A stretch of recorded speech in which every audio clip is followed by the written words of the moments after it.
And we're live on the Lindsey Beckham Show. And of course, I do not sound like Lindsey Beckham. This is Sean Yurtkaran. I'm filling in for Lindsey today. She is speaking at the Mississippi Center for Public Policy. And I believe that's over the country club. I probably got that wrong and she'll get mad about it. But she's there today. So I'm going to cover the show today. I got a lot of good topics for y'all. And we are here at the lovely Cotton Exchange Plaza in Flora, Mississippi, in the Men's Health and Women's Wellness Studio, or the MVP studio. I'm not exactly sure what I'm supposed to call that, but I'm not here all the time. I'm not as good with the ad reads as Lindsey is. So, but she'll be back tomorrow to talk about her speech and all that interesting stuff involving school choice, heated debate that's been going on for a while, and parental rights and all those things. So y'all tune in tomorrow, and she'll do that. What I'm going to bring up or talk about today is some stuff that I'd actually planned to talk about something else. And this morning I got an email. Kingfish of Jackson Jambalaya forwards me Eric Erickson, who's a conservative radio show host, emails in the morning. He sends them to, I think, me and Clay and Kim Wade and all that stuff.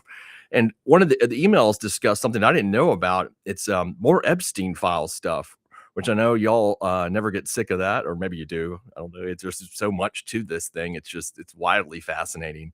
And the latest couple revelations in Erickson's email were Steve Bannon, and I think we all know who Steve Bannon is, on the War Room, and one of Trump's confidants and right-hand men, is connected to Epstein pretty intensely. Actually, they had a very long relationship. I didn't know that they did, but I'm sure there are others that follow this better than I have that knew that. They had a really long relationship, to the point that Steve Bannon texted Jeffrey Epstein just a few days before his arrest, which I thought was pretty neat. Like, they were that close up until 2019 that he was texting him before his arrest. The revelations all come out that Steve Bannon, or the idea for the War Room, was given to Steve Bannon by Jeffrey Epstein. They've got text messages, and you can go on Twitter and look at them, where Epstein tells Bannon that that you need to get involved in media so that you can protect yourself. And so a year later, or less than a year later, Steve Bannon starts the War Room. I think it was maybe prior to Jeffrey Epstein's death, in air quotes. I'm pretty sure none of us really believe that was a suicide anymore at this point. And in all honesty, being I'm like the non-conspiracy theorist. You're tuning to Clay's show or Kim's show or Lindsay's show, and they're going to jump on you about conspiracies here and there, and I'm the one who's the last person to do that. But they were all right. I'm the one to admit that I was wrong here. When that happened, I was like, oh, maybe he just committed suicide. Oh no, it doesn't seem like that. There's a lot more to this, or there's so much to this that it's hard to take it all in and to figure out exactly what is going on. I had a friend of mine this morning that called me about 6:30 in the morning. It's one of my best friends, and he calls me in the morning sometimes to talk politics. And he was talking about how Epstein is related to Iran-Contra. And if you're older, you probably know what that is, the deal in the 1980s when we were getting weapons to the Contras in Nicaragua. So he was explaining that connection, and I kind of got, my brain was spinning a little bit, because I had just found out about the Steve Bannon thing, which also made my brain spin, because I can't believe that Epstein is the one that gave Bannon the idea for the War Room. And so, y'all, looking at all this, though, it seems to me that everybody, like everywhere, has been involved with Jeffrey Epstein. And it's interesting or amazing, I don't know how you want to put it, how Epstein got his claws in all of these powerful people. I mean, we're talking about Bill Clinton, Donald Trump, Bill Gates, Elon Musk, who's been caught in a lie. Apparently, he said he didn't want to go to the island, and there's emails of the new dump reflecting that he did want to go to the island.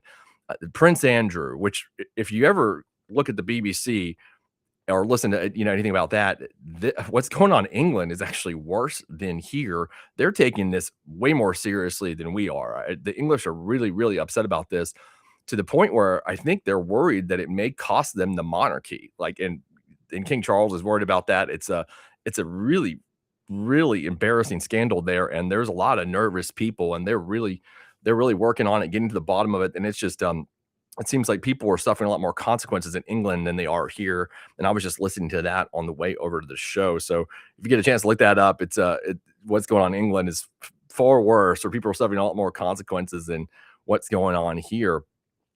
But to figure out I guess to figure out what is going on or somewhat what's going on, you'd have to put together some kind of a flow chart because I'm just lost of what Epstein was, what he was. And it seems to me, and I've talked to a lot of people like this, and you probably hear this on Tucker or Breaking Points talks about this a lot if you listen to that, that they think that Epstein was probably an intelligence agent of some sort. And that does seem to be the most likely scenario that he probably was.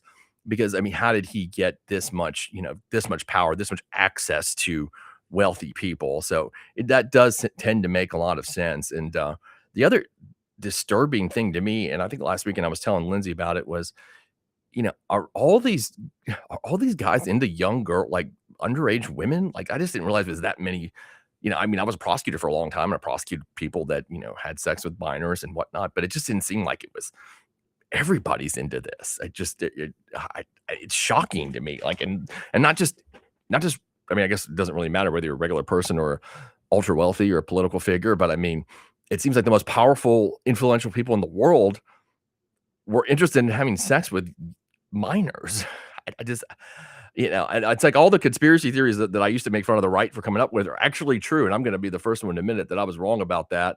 And I don't know that I'll look at the world the same way ever again now, because it's like, what's the word when you say you've been kind of red pilled?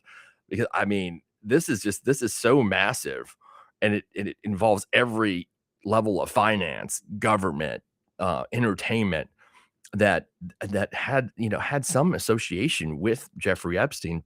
And the neatest thing, again, the revelation this morning about Steve Bannon, I did not know that Steve Bannon got the idea for the war room from Jeffrey Epstein, that he was that kind of friends with Jeffrey Epstein. The only thing I knew about Bannon, like his, maybe I don't even call it his origin story, like he's a superhero or something, but he was involved, I think, with the development of Seinfeld at some stage, and maybe he was an investor or something like that in the 1990s. So I knew that portion, but I don't know. Maybe Epstein was involved with Seinfeld and Friends. It is nothing would shock me at this point.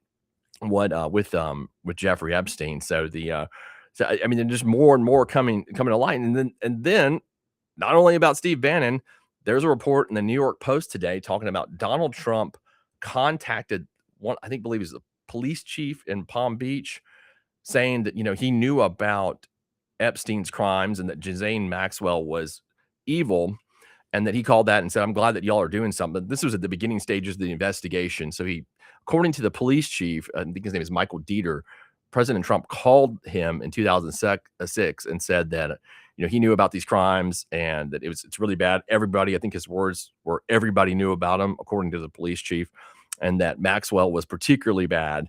And this is something that just come out. It was in the actual FBI files released. Now, the only thing I would say to that is what's interesting is there's a lot of people saying, "Oh, well, this exonerates President Trump." And I guess on a first glance, you would think that. But to me, I wonder, he's always maintained that he didn't know anything about Epstein's crimes. He said that many, many times. So now now he doesn't say, but the files say that he had called the police chief in 2006 and talked about the crime to them. So I guess my question is, like, why wouldn't he have just said that? Because that kind of makes him look like, "Hey, look, I knew about this and I didn't, I reported it and that's what happened." But he's not said that before. And I don't know that there's been any affirmation from the White House regarding this news story. I just saw it this morning about him, about the file saying that he had reported it to the police in Palm Beach. But I mean, that's the way I'm kind of looking at it. Like, why didn't you say that before? Because we're like, okay, you called the police, you're admitting to that, and that's kind of helps your case that you didn't know anything about this. But he's maintained that he didn't know anything about it. As far as I can tell, as far as I've looked up this morning, I don't know when he's ever said that he knew anything about it. The seems to be the context of the dispute between President Trump and Epstein was Epstein poaching employees from Mar-a-Lago, and that's as far as I can tell. He's never said, "Oh no, I knew about his crimes." I think, he's explicitly stated, "I had nothing to do or no knowledge of any of this stuff." So now that's changed because of what this police chief says. So we'll see what the White House has to say about that. If President Trump's going to acknowledge that, yes, he did call the police, and maybe he's got some excuse to that where he wanted to keep that portion secret. I'm not quite sure what that would be. That's a possibility. And so that is I think broke this morning or this weekend, and really interesting stuff dropping out of there as well. The Ghislaine Maxwell, who is not going away, it seems like, was deposed by the House yesterday, I think it was, on video by video. And she, this is how bold this woman is, y'all. I mean, after all the things she's done, she says in there to the House committee, I have evidence that President Trump and President Clinton are innocent of any involvement in, Epstein and mine shenanigans, crimes, whatever you want to call them. I have evidence of this. I can exonerate them, but I'll do that in exchange for clemency or a pardon, which is pretty convenient, actually, isn't it? So she's saying that she will exonerate President Trump and President Clinton in exchange for clemency or a pardon. Well, yeah, I'm sure she would. I'm sure anybody would. If I was in jail, I'd be willing to say that person is innocent. President Trump, President Clinton, you didn't do anything. I mean, of course, she's willing to say anything at this point. And if you look at the kind of things that she's getting, a lot of special favors in prison.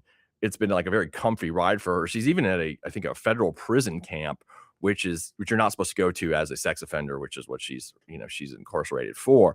But she's gotten a lot of favors, so much so that the inmates, other inmates that have reported this have been moved to other facilities because the whistleblowers have been kind of like shuffled in and on out. So Giselle's getting a lot of good stuff happening to her. And now she's like shooting a shot across the bow to President Trump, who's obviously got the power to grant a pardon, that's saying, hey, look, I'm going to exonerate you and Bill Clinton if you pardon me, which is kind of smart when you think about it, because what she's doing is saying she's going to make the Clinton and Trump camps work together, because I'm sure Bill Clinton wants her to say that he didn't do anything either. I mean, he wants that too. So like they're gonna work together. You kind of saw that, I think, a week ago. President Trump was talking about Bill and Hillary and saying, "Now Bill's one of the smartest guys I've ever met, and Hillary is the smartest person I ran against." So talking very favorably of the Clintons, and so now I think you're gonna have those two camps. Now they're gonna work together because they'll probably do anything to have like this exoneration from Ghislaine Maxwell. The problem I see is, if you're President Trump, what you almost have to do if you're going to pardon Ghislaine Maxwell, you have to do it at like in the last few months of your term. You have to make that kind of a deal, because if you do it now, the political backlash from it is going to be so explosive. People are going to go crazy. I mean, I don't know even if MAGA or a lot of MAGA is going to hold on supporting him if he does that now. And I think he's smarter than to do that right now. I just think he has to know that. He's got political advisors that are probably telling him, hey, look, you can't pardon her right now to end this thing, for her to exonerate you and President Clinton, which is, again, just funny to me that both of them are. But because it's gonna be too politically explosive.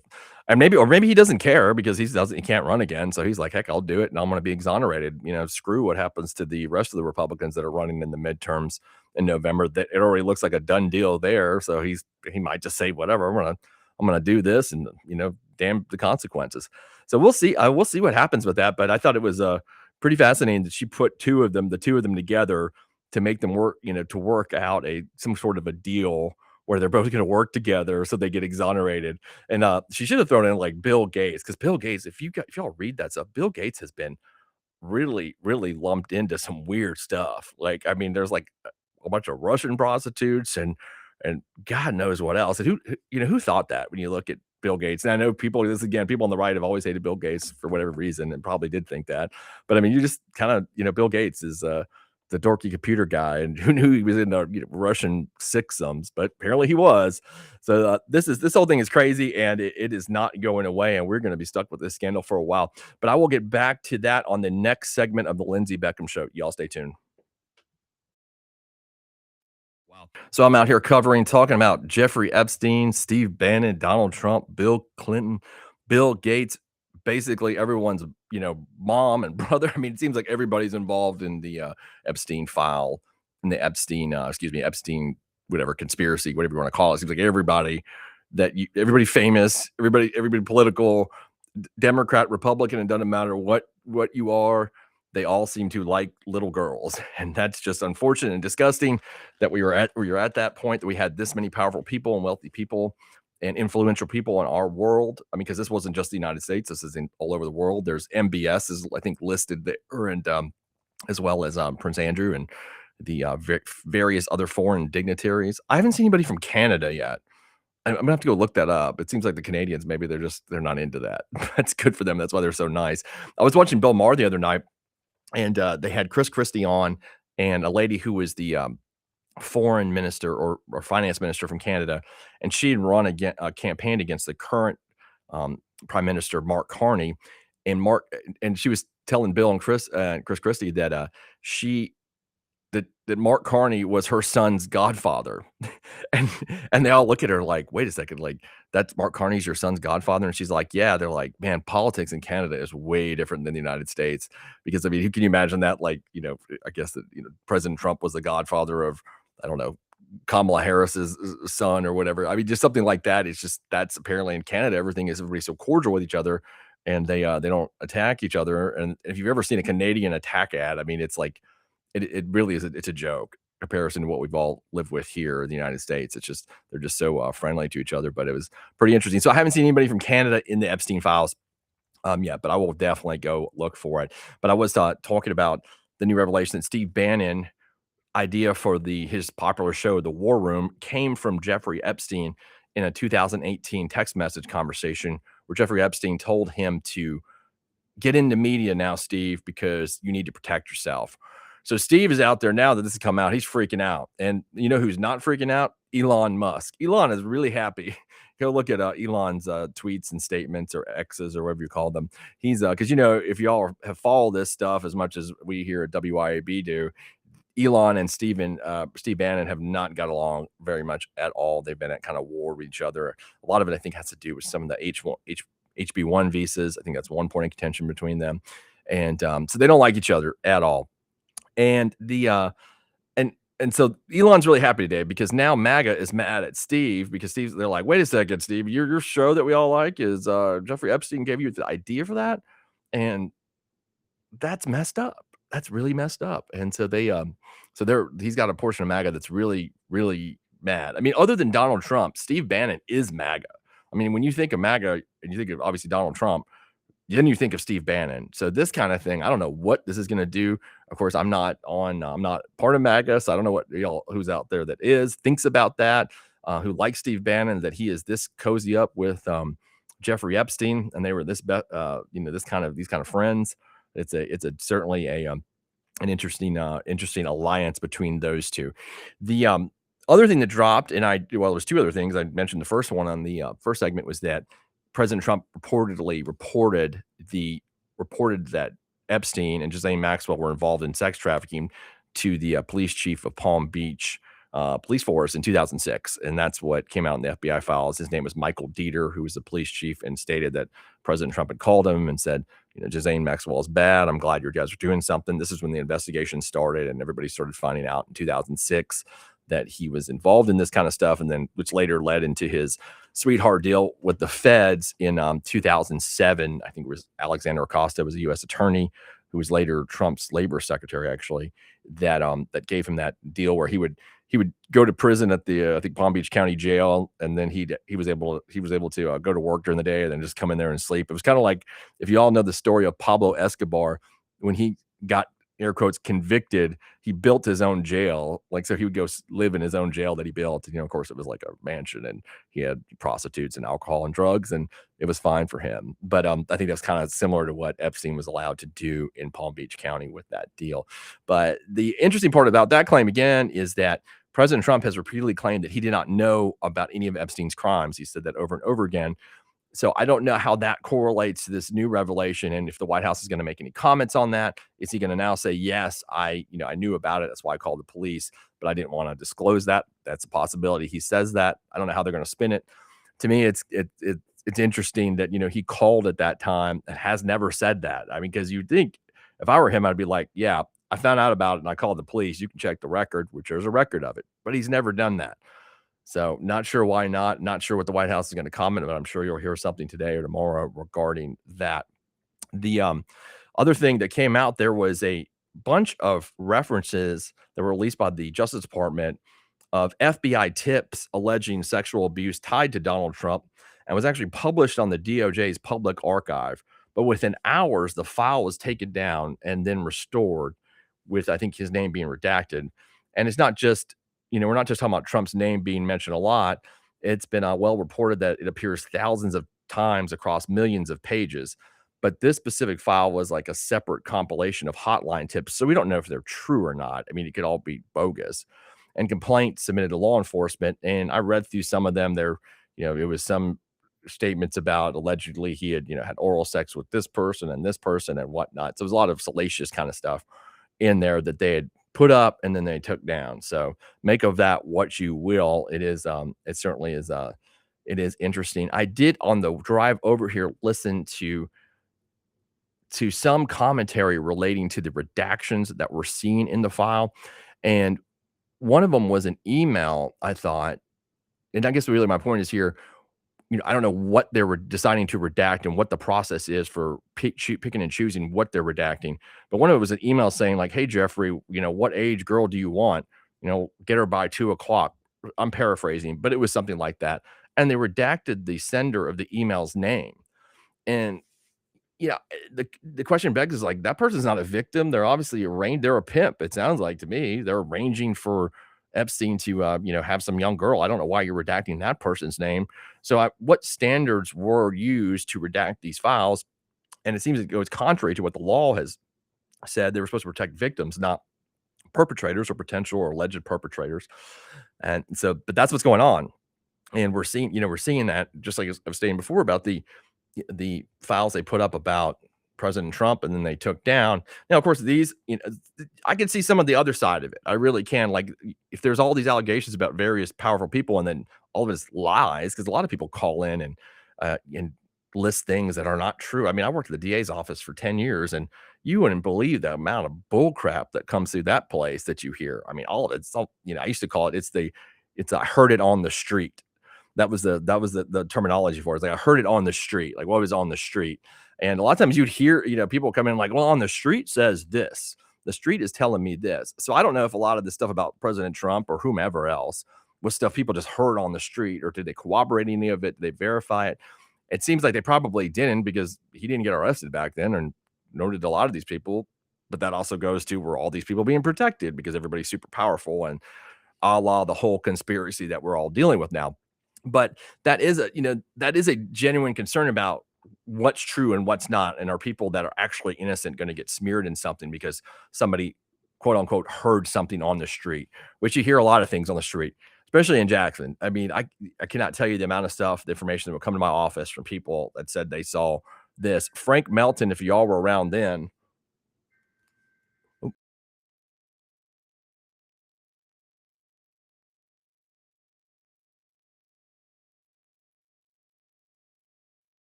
And welcome back to the Lindsey Beckham Show here on lovely 103.9 WYAB on the lunch hour.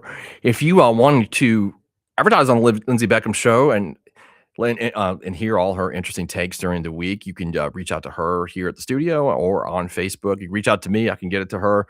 She'd love to have you on the show and to promote your business. And that's what we do here at WYAB. It's a great place to advertise. Speaking of that, advertising, I run the Yurtcron law firm, primarily specializing in criminal defense, which sounds like a lot of these Epstein guys are going to need that.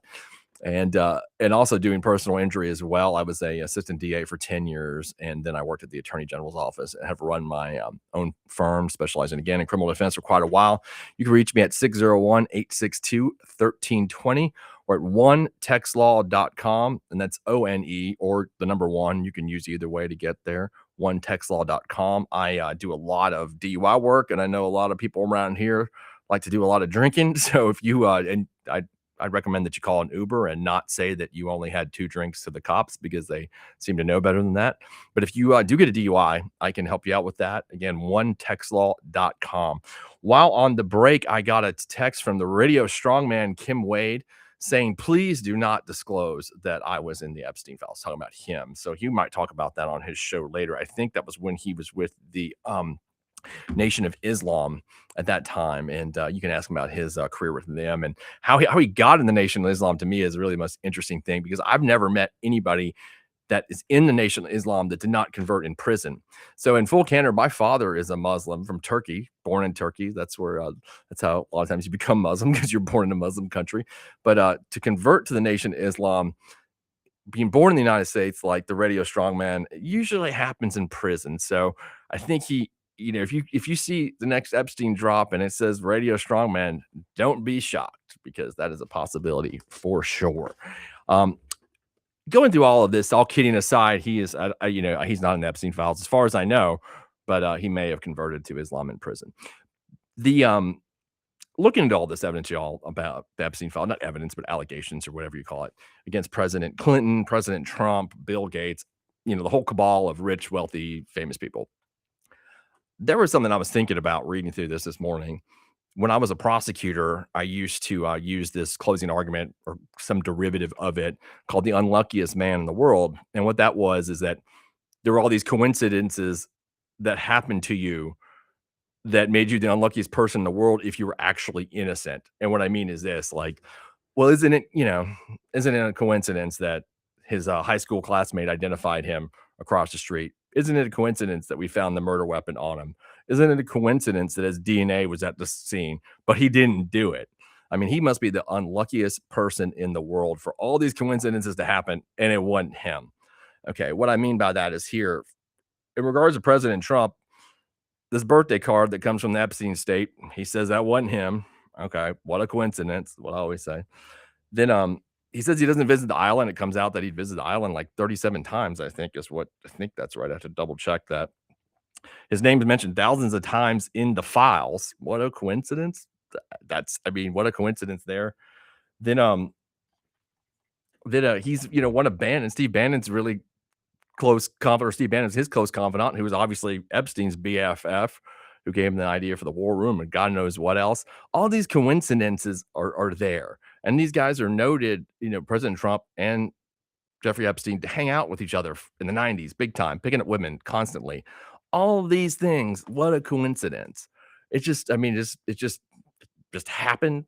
He's just the unluckiest person in the world to have all these coincidences to be involved with this noted sex trafficker. I don't know. Make of that what you will. Think about it, and what you think about it. But I think it seems pretty apparent to me what may or I guess may not have occurred.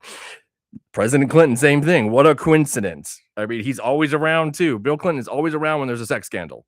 I mean, his name is mentioned all the time. Since the 90s, we've been talking about Bill Clinton, whether we're talking about Jennifer Flowers, now Jeffrey Epstein. When there's sex, there's Bill. What a coincidence. He must be the unluckiest guy in the world if he's innocent, if he's actually innocent. That just when you hear somebody's name so many times mentioned into some kinds of scandals, there's some meat there. That's all I'm saying. It's just like when I used to prosecute defendants and their name would come up. We'd have guys that were repeat offenders and we're like, oh, yeah, that's Willie Mc, who. And he's always mentioned, his name is always dropped around whatever robbery or dope deal or whatever. Well, there's some meat to that. And, Bill Clinton, President Trump seem to have their names mentioned a lot. And this, when it comes to sex with, women of various ages. So that is my point to that. You can hate me, think about it all you want. I'm sure I'll get a text from the radio strongman here shortly, professing his that he did not convert in prison and defending President Trump. Anyway, I was watching the Super Bowl like the rest of us this Sunday, and this is me kind of shifting gears on topics.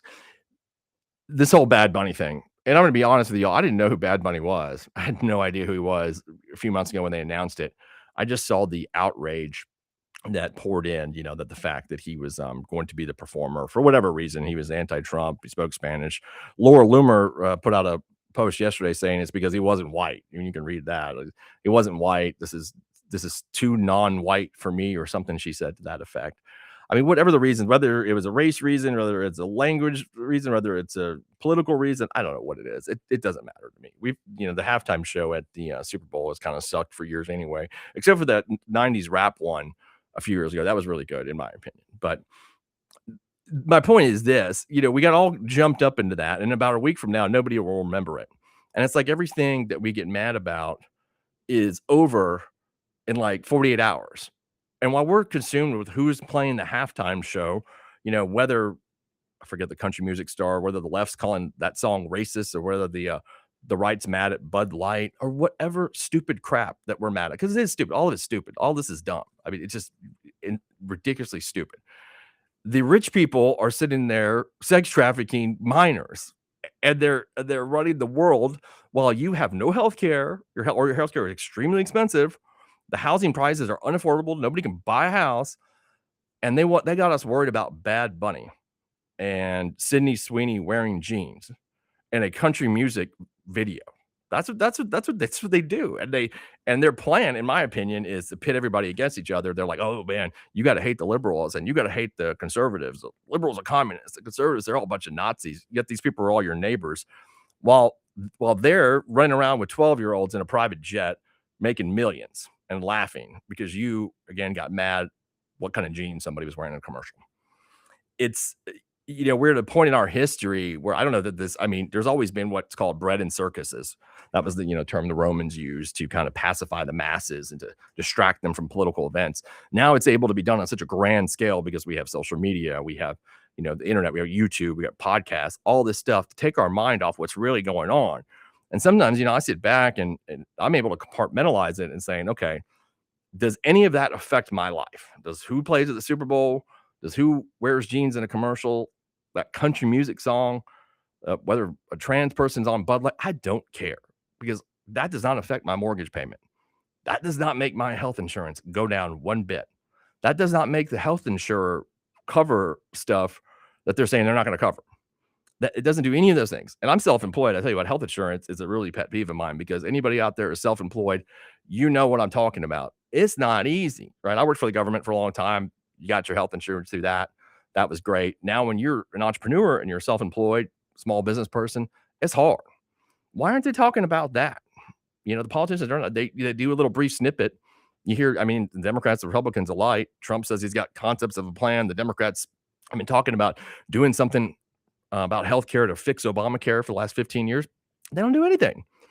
None of them do anything, but you're still paying ridiculous premiums for subpar coverage. Like United Healthcare, and I'm sure there's a lot of people out there that have that. That I've had it before. When you're self-employed, that have problems with it.